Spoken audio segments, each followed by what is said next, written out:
How to recover deleted Telegram groups. Recovering a deleted Telegram group can be tricky as Telegram does not offer a direct undo for group deletion. However, here is a workaround what might be possible depending on the situation.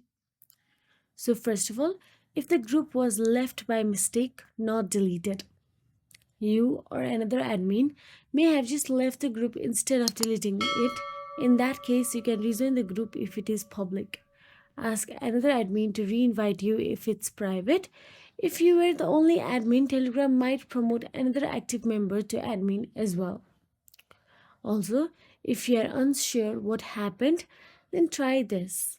Check Telegram desktop or Wave. Sometimes recent changes sync a little slower and it might still appear. If you had shared group links or content there, it might lead you back as well. So that is it. If you found this video helpful, please like, share and subscribe our channel, and thank you so much for watching.